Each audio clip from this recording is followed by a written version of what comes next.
Welcome to F+L Webcast. My guest today is Mark Lord. Mark is with Aztec Oils, based in the UK. Welcome to F+L Webcast, Mark. Thank you for inviting me, Vicky. Yeah, so tell us a little bit about yourself and how you started Aztec Oils. Okay, so I'm 40 years in the business, working originally for independent lubricant blenders in the UK. And I started the company in 1995 after learning an awful lot about lubricants, falling in love with lubricants. I guess people who get into the business never leave it because it becomes in your blood, right? So I started buying and selling. We then sort of invested and broke bulk. So we're from buying finished packages, we ended up buying tanker loads of product and filling it ourselves, and eventually became a fully blown blender, manufacturing 95% of the products that we sell. We make ourselves. How long did it take you to transition from becoming a trading company to a full blender? Well, I guess the first 10 years are always the toughest, you know, in trying to build your name, use your connections, and take advantage of opportunities. You know, we were always very, very open in looking at different ways of doing things, of getting opportunities in getting help. Sometimes looking at opportunities as the big blenders were moving out the UK. You know, years and years ago in the UK, it was all the big boys made products: Shell, Castrol, and Mobil. They all slowly became Europe centric. They all said, right, we're going to be focused in Antwerp. You know, that's the hub, and we'll distribute out from there. And of course, that left an advantage to be slicker and faster and be able to move in the UK. And certainly that was accelerated with Brexit even more so, where it became advantageous for us to be able to offer a better service in the UK. So you said you started 40 years ago. So that was in the late 80s? Mid 80s. And I started in 1984. I got my first selling job in the lubricant business. Yeah. So you're primarily in sales. I started in sales. I then moved into sort of general management. I enjoy selling. It's natural because selling is just talking to people like we're having a conversation now. But getting into the nitty gritty of general management and understanding how you put products together, that was fascinating. I'm not a chemist. I don't have a chemical background, but I love to learn, and I love to engage and find out about how all this chemistry works. And so I became more interested in a broader picture. So I moved into general management and became a more, jack of all trades and understanding from one side of the business. So I've done everything in the time I've been. What was your vision for Aztec when you started, and why did you name it Aztec? Okay, well, Aztec was just the name came about from a library book that my little boy had when we were sitting around the kitchen table deciding what to call the business. And he had a book on the Aztecs, and we were thinking, what are we going to call this name? And this was in the days before the web, websites and everything, and we had yellow pages, So A is right at the front of the lubricant section. It goes straight to it. It's a strong name, and I could have named it Aardvark to be right at the beginning of the A's, but it's not a very strong. Aardvark is not a strong image, is it? So, but it's not a British name. No, and we have no connection with Mexico. And we're now starting to do business in South America and Central America, and we have aspirations to kind of get over there and build that name. But what was your vision for the company? Well, the vision was to build I don't know. I don't think I had a particular vision of where I'm going and looking at that size. I was looking at every opportunity, and it grew. And it's like a rolling stone that's gathering moss. It was organic growth that just built. Opportunities came along. I attracted good people along the way who helped me build something, and the structure evolved. And you actually were competing not only with very well-known international brands, but also very well-known British brands that have been Yes. around for more than a decade, isn't it? Yeah. Oh, yeah. Well, centuries. Yes. Yes. There are some very well-established names, but there's always room for somebody small. There's always, organic growth happens everywhere in every industry, and within the industry, and certainly in the UK lubricant industry, there were some old, well-established companies that have been there for over 100 years.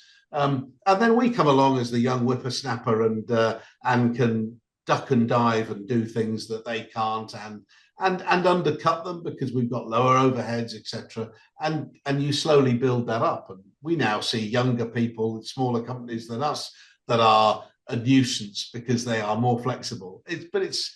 That's the way that it's organic. That's the way that every business works, doesn't it? Whether it's in the fuel or the lubricant business, you see that massive change. You get to a level where you get gobbled up and bought by another company and merged, and talent goes and decides, oh, I can do it better myself. I'll go off and start my own business. And I guess, that's what I was frustrated working for other companies, and having understood how to do it, I thought, yeah, I can do this. So you then grow, and I guess it's the way some people just do it to build their own base, to make enough money to sell out. It's never been my intention to sell out, really. I've now, in 2021, I created an employee ownership trust, and I sold half my business to my employees. So Wow. because I believe in that sustainability and want to create a legacy and something that will carry on, and not just take the money and run. And I'm too young to retire anyway. I can see myself here for another 20 years, Vicky. And I'm drawing my pension now. So describe your business for us. How many facilities do you have that's producing or blending lubricants? How big is your business now? And where's your specialty? So we built the business so when I started the business, I'd come from the independent blending sector in the UK, and there's been so many changes. Companies come and go, and there was 100 independent blenders at one time, or something crazy number like that. And now there's only 25 possibly in the UK. But it's been changing all the time. We built the business. We're doing about 25,000 tons a year manufacturing. We built our own. We've responded to sort of changes in the industry, and to survive in all the difficulties that we've had. We started to build our own distribution businesses, because selling B2B, which we were, and we were doing a lot of private label. So we would do things that other people wouldn't want to do, and we'd label small quantities of product, and then that becomes more and more. They have the whip hand. They're coming along to you saying, I want to do okay, I want you to make my brand, but somebody else is always going to undercut you and do it cheaper. And so you end up, they hold a gun to your head saying, that's what you're going to sell to me at. Well, I can't make enough money. So I have to build my own brand. And so slowly but surely so for the first 15, 20 years, we were mainly own brand. And we realized that we had to build our own image, and we sort of put a lot of effort into the sales and marketing side of Aztec, and creating a brand that we can take forward, and that people can work with and appreciate, and it adds value. The majors have got much better value than us because of the recognition of the brand. And then there's a myriad of lots and lots of small brands. And then it's establishing that in your home market so people trust it and think, yes, that stands for quality. The image, I like the image, I like what the product represents. And that's a very, very slow and long process. So how much of your production is actually sold in the UK versus other parts of the world? That's right now, we are about 75% is still UK and Ireland based. You know, we count Ireland, even though it's still in the EU as a separate country, but we hold that, and then the rest of it is around the world. We do very little in Europe because that's a very, very competitive market itself. But we have found, you know, good traction in the Middle East, in Latin America, in the Far East, and slowly got distributors who value the brand and want to work with us and build it. And yeah, that's how we've kind of sustained our growth. We now have 4 own distributors in the UK, which do the B2C. So they are going to the kind of end users. I've got one in Scotland, one in the southwest of England, one in the southeast of England, and one in the northwest of England.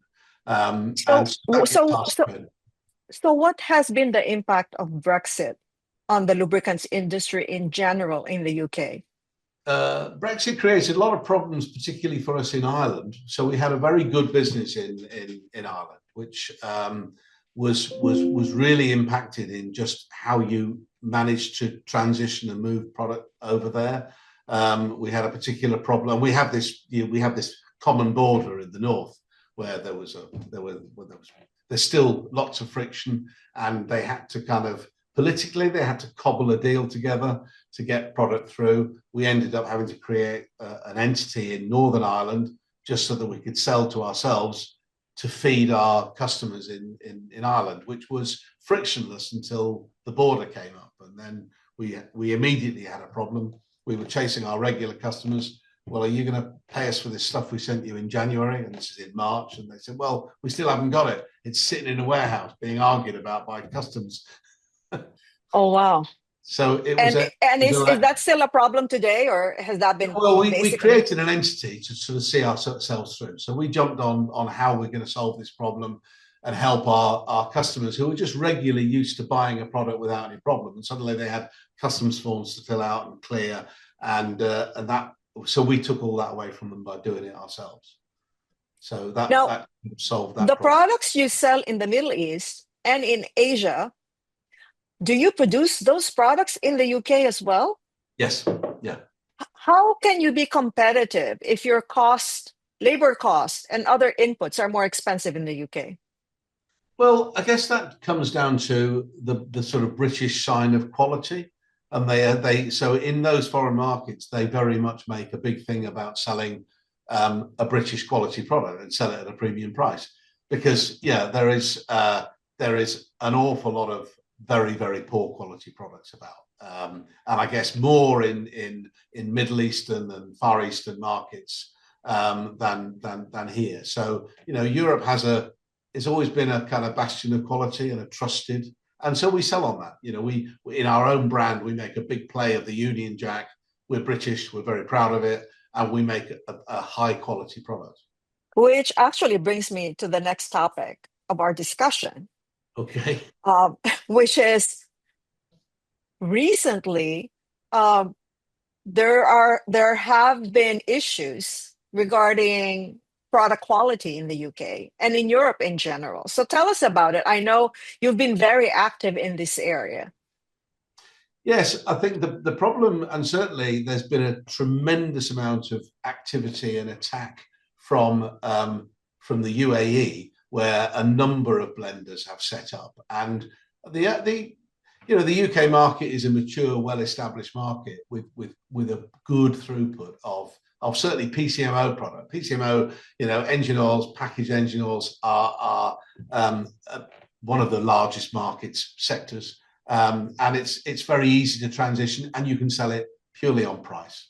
And so quality goes out the window. Certainly since the war with Russia, we saw, and of course, Europe had sanctions, and we wouldn't buy any Russian material. But of course, that doesn't stop anybody from anywhere else in taking Russian base oil into Dubai and making a product, sourcing additives from the Far East, components that are not REACH approved, and then making because we have lots and lots of constraints that that restrict how we do everything, and it's all down to quality. But you take it out, you make something, you put something together there, and they dump it at prices which are just crazy, just below our cost. So we brought an action in the UK against dumping, and there was a very large company, and they also had a plant in Lithuania and then one in the UAE, and so we questioned and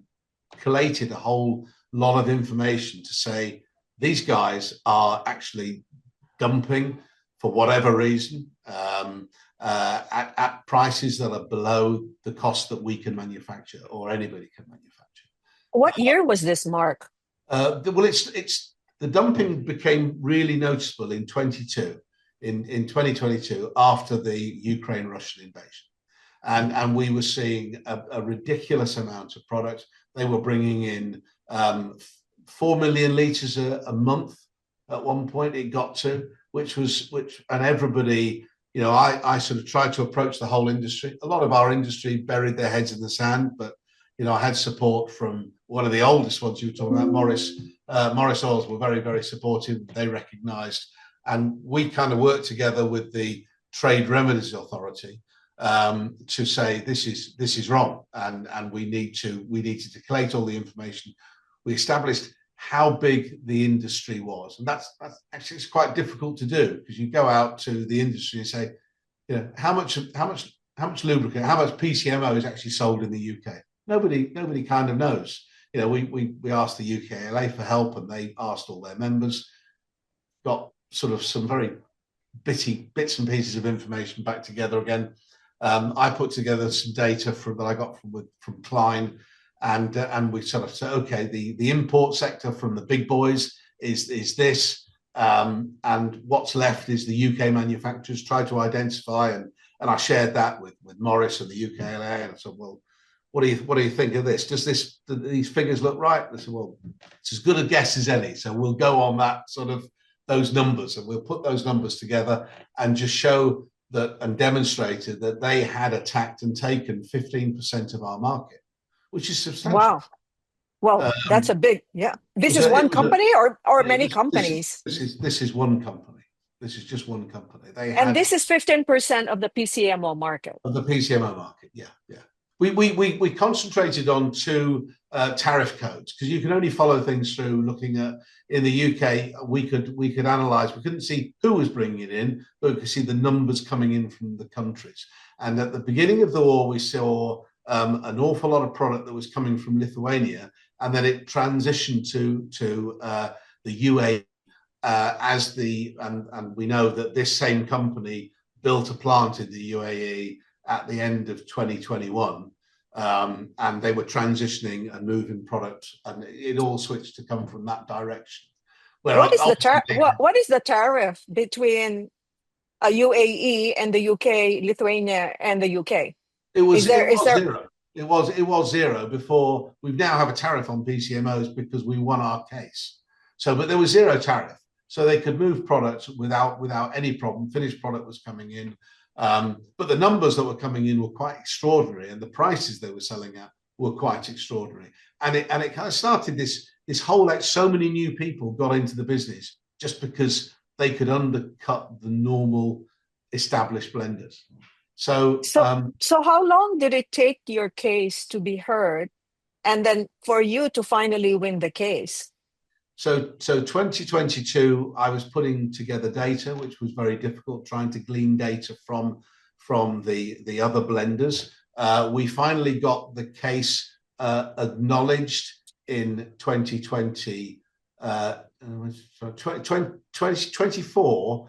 In 2024, in June, they acknowledged there was a case to answer, and they opened a case. And they're part of the Board of Trade, and their job is to look at countries, really, not particularly companies, but countries. So they took the country as a whole and said, and we put all the data together and showed what was coming in. We gleaned invoices that were coming in from customers that we'd lost, and people were sharing, because people were sharing us data saying, we want to deal with you, Mark. We don't even like these people, but the price is so cheap, I have to buy from them.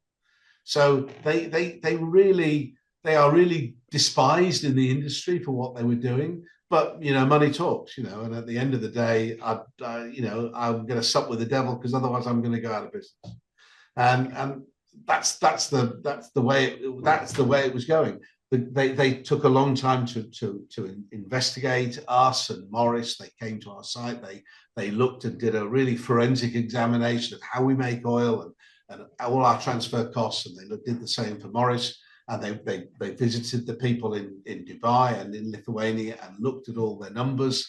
And then they finally came to a conclusion in December of 2025. So it was a long process. So 2025, the tariff went from 0 to what? They settled on the UAE 35% import tax duty now on bringing in product, PCMO product from Dubai, and Lithuania 90%. 90%, which was, I'd still never quite understand how they made their calculation, and they couldn't explain it to me because you're dealing with a government body who just deliver all this stuff. And so the driver really here, Mark, is when Russia invaded Ukraine and the EU and Europe and the West, let's just say the Western countries in general, put an embargo on Russian base oil. Yes, right? So sanctions on any base oil material took quite a while to come in, but I think the final date was February 23. I think there was a complete cutoff where they couldn't move product into Lithuania across the border. I think up to that time, I think it was still flowing fairly freely. So the Lithuanian plant, they had to move to the Dubai plant because they had the free access of product that was coming from. This company had very close ties with Russia and still do. And basically, I mean, the little I understand about what's going on in Russia is that Russia needed the foreign currency, obviously, yes, to fund their war. So they were willing to sell their base oil at any cost. Yes. I mean, it's the only thing that makes sense. I guess they were getting their feedstock so incredibly cheaply that sure, they could make product and undercut us. So, but how is the quality of their base oil? Variable is what I can say. We apart from arguing and trying to fight them on the dumping of just the volumes of product, we also analysed endless amounts of product, and the UKLA set up a body called the VLS, the Verification of Lubricant Specifications, and investigated lots of their product, and a lot of them failed. Not by enormous amounts, but the quality was variable, to say the least.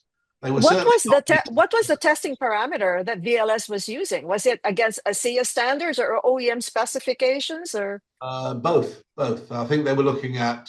We don't really look at API in the UK, but certainly ASEA and OEM specifications, 5045 BW, 50457, Mercedes-Benz specifications, all the usual parameters. And they were making claims that were conflicting. It's like, and I think that's the VLS was set up because so many independent blenders were claiming lots of specifications that just didn't go together properly. And we can have a whole conversation about the whole questionable kind of issues of OEM-designer lubricants and why there are so many specifications. That's a nightmare in itself.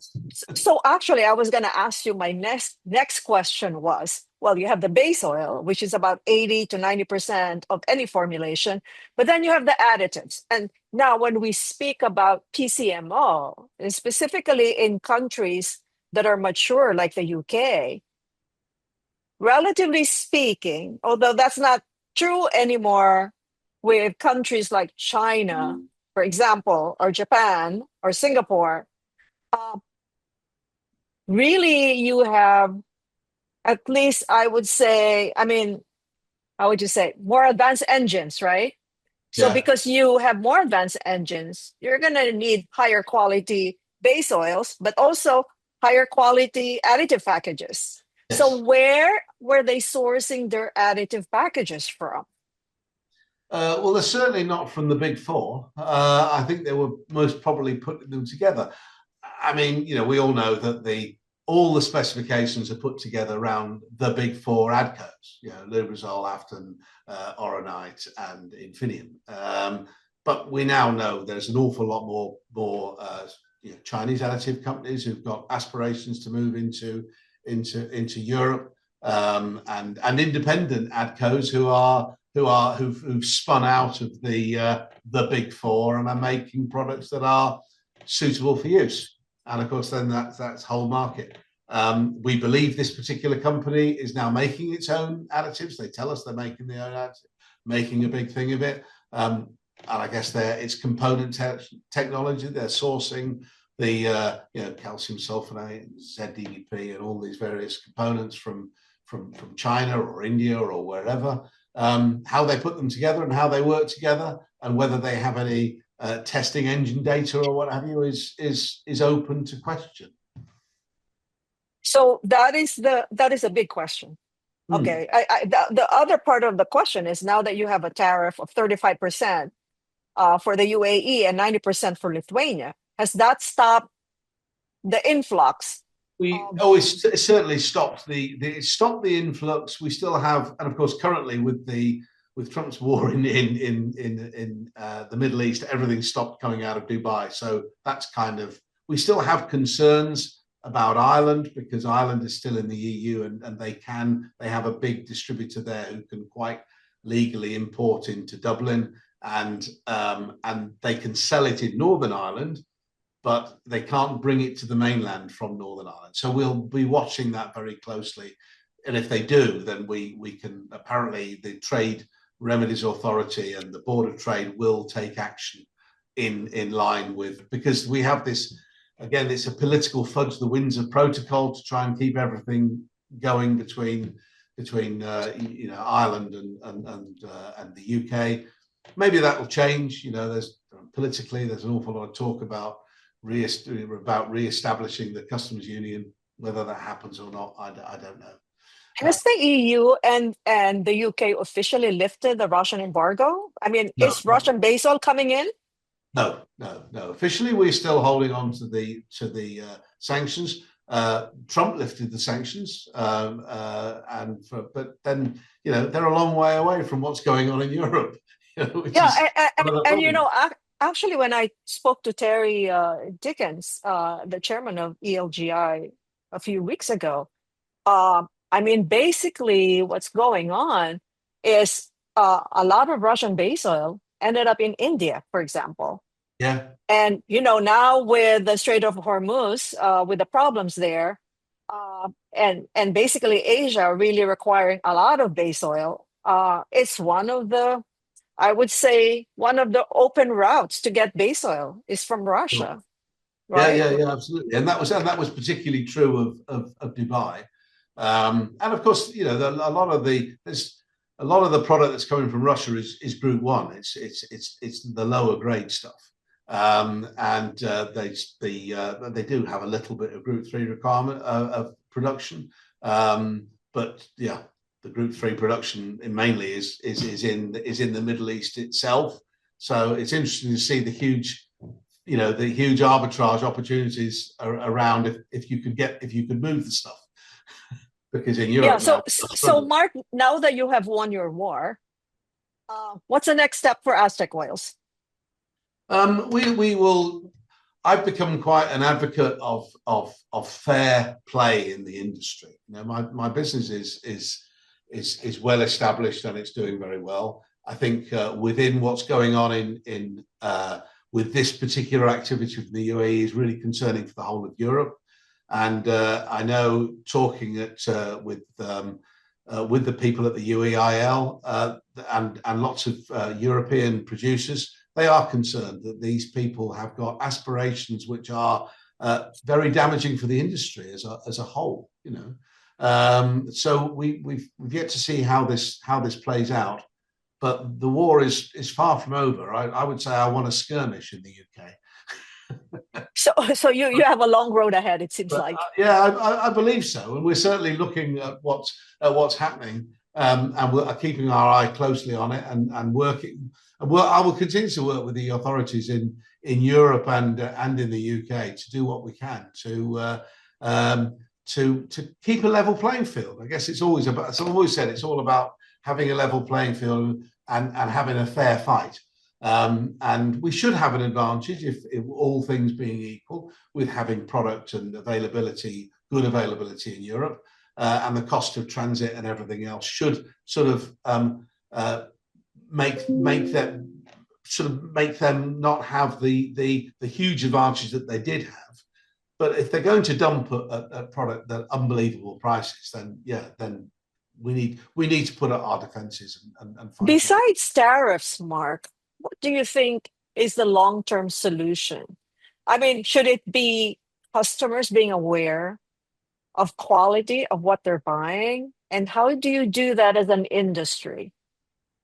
I think in something like a PCMO market, it's a commodity, isn't it? About a 5W30 engine oil is a 5W30 engine oil, and people they don't really read the labels. They don't really, okay, that's going to be good enough for my car. I've been in this industry for over 40 years, so it was simple when I started. It was 2050 and 15W30, and 15W30 was came in, and it all changed, but it was started at 2050 and 1540 and 1040, and so it goes. So it's become. I blame the OEMs. The OEMs should really get their act together and create a simpler playing field. They've made it far too complicated. API was introduced as an umbrella so that you could have a simple specification, so people can go out and know what to put in their car. And of course, every OEM now wants its own designer lubricant, and it's all about them trying to market their own product and make money. But it's made a very, very complicated scenario. I don't know how you. Well, ASEA is actually quite complicated because it has several levels, right? Yes. It's not a simple one or two of something. It's like several categories applying to different kinds of engines. But I guess that just shows you how complicated really it is to formulate a lubricant that fits all the requirements of a specific OEM. And so ASEA has really become more of a base, and the OEMs feel that for a lubricant to meet the requirements, they have to put specifications on top of ASEA or API. Yeah, and they're trying to use a lubricant to solve a problem, an engineering problem.